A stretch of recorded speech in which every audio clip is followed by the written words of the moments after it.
وہ لڑکی جو اچانک غائب ہو گئی، ایک پراسرار کہانی۔ کراچی کی گہما گہمی میں ایک لڑکی رہتی تھی جس کا نام حنا تھا۔ حنا ایک خوبصورت، خوش مزاج اور آزاد خیال لڑکی تھی۔ قد تقریباً 5 فٹ تھا، بڑی بڑی آنکھیں، گورا رنگ اور لمبے بال۔ اس کی شخصیت ایسی تھی کہ جو بھی اسے دیکھتا مڑ کر دوبارہ اس کو ضرور دیکھتا۔ حنا اپنے والدین کی بہت لاڈلی بیٹی تھی۔ اس کے علاوہ گھر میں 3 بہنیں اور 2 بھائی بھی تھے، لیکن حنا کی زندگی عام لڑکیوں جیسی نہیں تھی۔ اس کے والد کافی عمر رسیدہ ہو چکے تھے اور کئی سالوں سے بیماریوں میں مبتلا تھے۔ وہ پہلے ہی زیادہ کام نہیں کر پاتے تھے اور گھر کے حالات بھی کچھ خاص اچھے نہیں تھے۔ حنا کو ہمیشہ یہ فکر رہتی تھی کہ آخر گھر کا خرچہ کیسے چلے گا۔ ایک دن اس نے اپنے ابو سے بات کی، ابو میں دبئی جانا چاہتی ہوں، وہاں کام کروں گی، پیسے کماؤں گی اور گھر بھیجوں گی۔ والد نے بیٹی کی مجبوری اور حالات دیکھتے ہوئے اجازت دے دی اور یوں حنا دبئی پہنچ گئی۔ دبئی میں اس نے ایک ایسے کام کا انتخاب کیا جو اس کے لیے آسان نہیں تھا۔ وہ مختلف جگہوں پر ڈانس پرفارمنس کرتی اور اپنی کمائی میں سے کچھ رقم باقاعدگی سے گھر بھیج دیتی تھی۔ حنا کا مقصد صرف ایک تھا، اپنے گھر والوں کی مدد کرنا، لیکن اسے کیا معلوم تھا کہ دبئی کی یہی زندگی اسے ایسی کہانی میں لے جائے گی جس کا اختتام آج تک کسی کو معلوم نہیں۔ دبئی میں حنا کی ملاقات ایک پاکستانی نوجوان فراز سے ہوئی۔ فراز لاہور کا رہنے والا تھا۔ دونوں کی ملاقاتیں بڑھنے لگیں، باتیں ہونے لگیں اور کچھ ہی عرصے میں حنا کو فراز سے محبت ہو گئی۔ لیکن یہاں ایک مسئلہ تھا، حنا فراز کو دل سے چاہتی تھی اور مگر فراز شاید حنا کو اتنا سنجیدہ نہیں لیتا تھا۔ حنا کو اس بات کا اندازہ نہیں تھا۔ وہ سمجھتی تھی کہ فراز ہی وہ شخص ہے جس کے ساتھ وہ اپنی پوری زندگی گزار سکتی ہے۔ دونوں نے دبئی میں ایک فلیٹ میں ساتھ رہنا شروع کر دیا۔ دن گزرتے گئے، مہینے گزرتے گئے اور دیکھتے ہی دیکھتے تقریباً 4-5 سال گزر گئے۔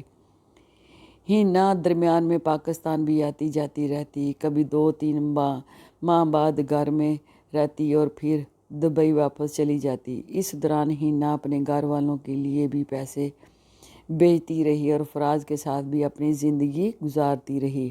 لیکن حنا کو ایک ایسی حقیقت سے بالکل لا علم رکھا گیا تھا جو اس کی پوری دنیا ہلا دینے والی بات تھی۔ فراز پہلے ہی اپنی چچا زاد سے منگنی کر چکا تھا۔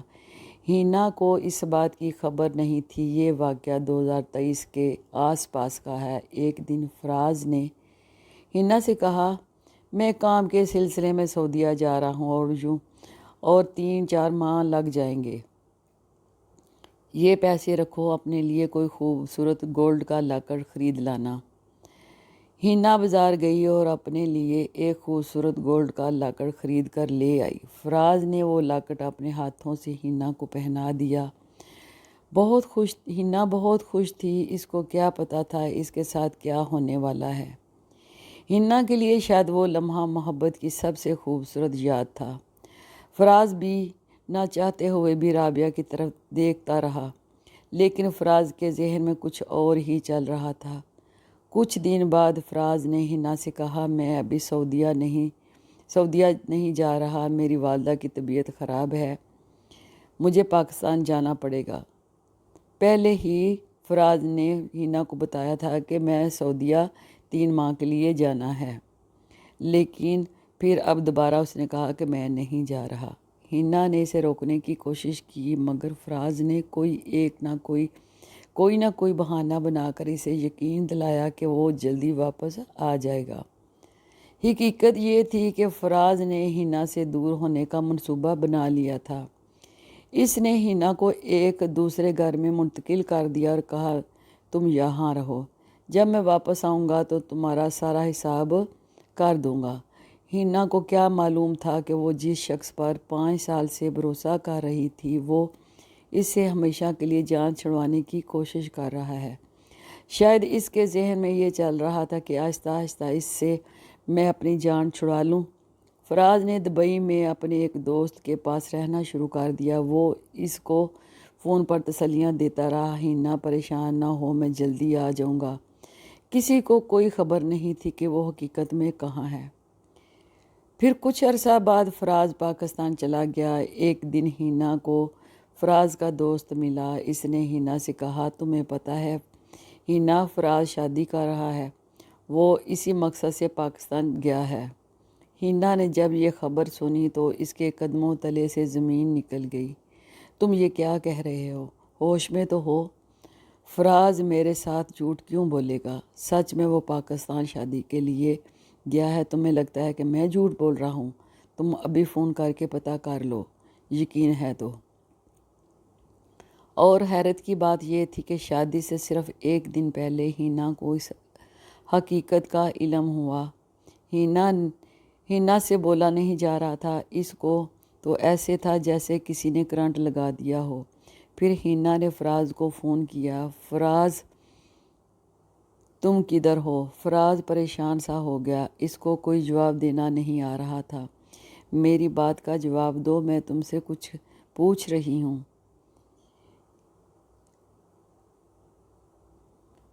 بولتے کیوں نہیں ہو؟ سانپ سونگھ گیا ہے تمہیں؟ ہینا کے جو دل میں آیا اس نے فراز کو بول دیا، اگر تم نے میری زندگی برباد کی ہے تو میں تمہیں بھی چین سے زندگی گزارنے نہیں دوں گی۔ اس نے فراز کو دھمکی بھی دی کہ وہ تمام ثبوت اس کے گھر والوں کے سامنے رکھ دے گی۔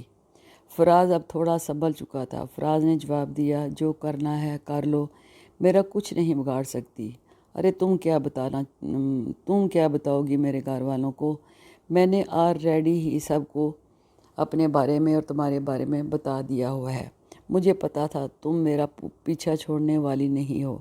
جب ہینا نے فراز کے بدلے ہوئے تیور دیکھے تو اس نے غصے سے فون بند کر دیا۔ لیکن اس کے بعد ہینا کی زندگی مزید الجھتی گئی۔ اس دوران اس کی زندگی میں ایک پرانا کردار دوبارہ واپس آیا، وہ تھا رضوان۔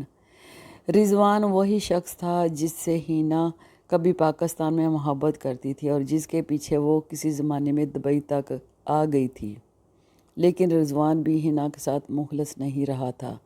اب دونوں کی دوبارہ ملاقاتیں ہوئیں اور کچھ عرصہ کے لیے وہ پھر ایک دوسرے کے قریب آ گئے، مگر یہ تعلق بھی زیادہ عرصہ نہ چل سکا۔ تقریباً 2 ماہ بعد ہینا واپس پاکستان آ گئی۔ اب اس کے گھر کے حالات بھی خراب تھے۔ اس کے والد بہت زیادہ بیمار ہو چکے تھے۔ ان کی ایک ہی خواہش تھی کہ اپنی دونوں بڑی بیٹیوں کی شادیاں اپنی زندگی میں کر دیں، مگر حالات بہت خراب تھے۔ والد نے اپنی بیٹیوں سے کہا، میرے بعد تم لوگ اس گھر میں عزت سے رہ سکو، اس لیے مجھے جو کرنا پڑے گا میں کروں گا۔ حالات نے انہیں ایسا فیصلہ کرنے پر مجبور کر دیا جو شاید ایک باپ کے لیے بہت مشکل تھا۔ انہوں نے اپنی دونوں بیٹیوں کی شادیاں ایسے خاندان میں کر دیں جہاں سے انہیں کچھ مال مدد مل گئی۔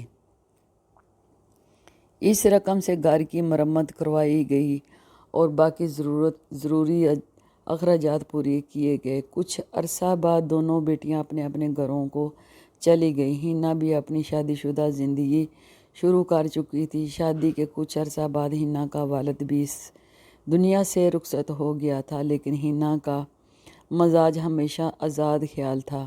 وہ کسی پنچھی کی طرح آزادی چاہتی تھی۔ اس کے شوہر کا تعلق کراچی کے ایک خوشحال خاندان سے تھا، لیکن اس کی زندگی میں بھی ایک عجیب مسئلہ تھا۔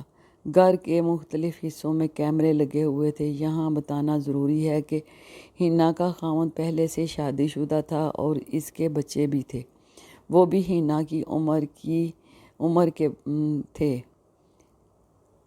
ہینا کا خاوند بات بات پر اس پر شک کرتا اور اس نے یہاں تک کہ اپنے گھر سے کچن سے لے کر لانچ تک کیمرے لگوائے ہوئے تھے۔ ہینا کو ہر وقت ایسا محسوس ہوتا تھا جیسے اسے کوئی دیکھ رہا ہو۔